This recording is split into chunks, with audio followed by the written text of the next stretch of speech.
يا صباح الفل والسعادة على عيونكم. زي ما قلت لكم ان انا بدأت ازرع، فدي شجرة خوخ اللي انا وريتكم الصور بتاعتها. وزي ما قلت لكم ان احنا بنسقي الزرع او الشجر يكون الصبح بدري يا اما في المغرب، ما يبقاش في الظهر في الشمس والكلام ده كله، علشان الارض تكون رطبة ويكون الجو كويس. فلازم نعمل كده. بصوا دي شجرة الخوخ، عندي هنا خوختين طالعين صغيرين. انا جبتها بالخوخ ده اصلا، يعني جبتها بالاتنين دول. طبعا انا هعمل هنا حاجات حوالين الشجرة، جوزي هيعملهم بالخشب وهوريهم لكم بعد ما هو يخلصهم. دي اول شجرة معايا. عندي كمان الشجرة دي شجرة التوت. بصوا برضو جايباها بالحاجات اللي فيها دي، يعني طالع فيها الحاجات دي. دي الشجرة بتاعت التوت، هي انا اصلا عامله لها امبارح مية في المغرب، يعني بعد المغرب كده لما الجو بقى حلو، فهي اوريدي فيها ميه. هديها بس شويه صغيرين لان اول ما الشمس تطلع هتلاقي الدنيا دي نشفت خالص. هديها بس شويه صغيرين وبعد كده هسيبها.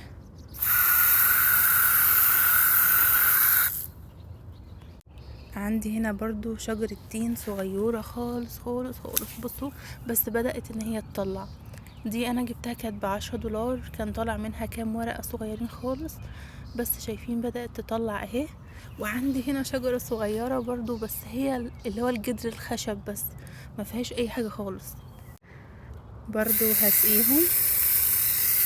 عايزة اقول لكم لما تجيبوا شجرة ما تجيبوش اللي هو الصغير ده، ما تجيبوش اللي هو الجدر الخشب ده بس، هاتوا زي ما انا وريتكم الشجر الاولاني، وهوريكم نوع شجر تاني دلوقتي.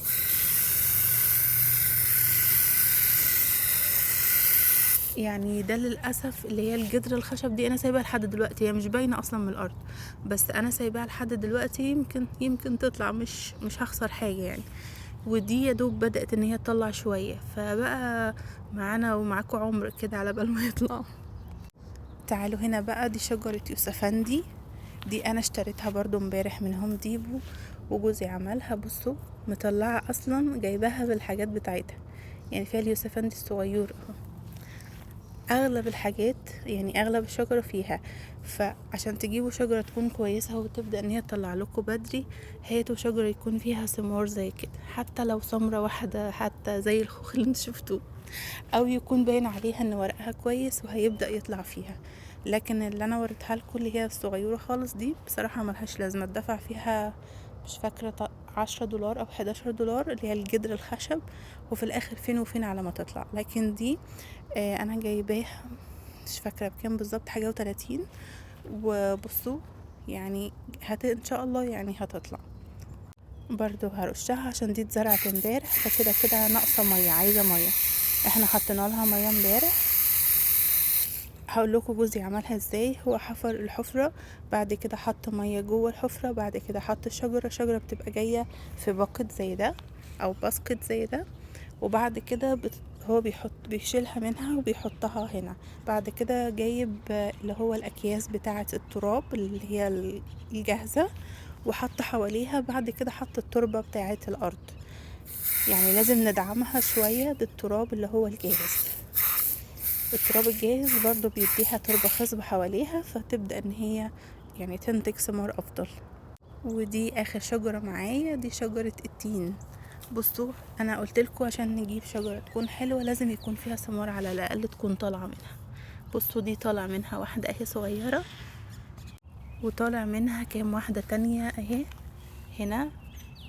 فعلشان كده تبدأ ان هي تطلع وتبقى احسن، يعني ان شاء الله يعني هتطلع وتعمل ثمار حلوة. وهصور لكم الحاجات دي بعد ما بقى تطلع ونطلع منها الثمار بتاعتها. دي برضو زرعناها امبارح، فعلشان كده هي محتاجة برضو مية. كده برضو حطيت لها ميه. وطبعا زي ما قلت لكم الشجر ده كله جزء هيعمل له حاجات بالخشب، وهنحطها حواليها هوريها لكم عشان تاخدوا فكره من الحاجه اللي هو هيعملها دي. لو انتوا عندكم شجر ممكن تعملوا نفس الفكره دي. بصوا بقى حتة الأرض دي، احنا جوزي برضو بدأ ان هو يشيل منها النجيلة والحاجات اللي زي كده، وحطينا المبيد اللي هو بيموت الأرض، بيموت الزرع. حط هنا في المنطقة دي، بس هو هيجيب النهاردة جهاز كده مش عارفة اسمه ايه بالظبط، هيبدأ ان هو يعمل الأرض يقلبها علشان نبدأ نزرع فيها. طبعا استنوا الخطوات.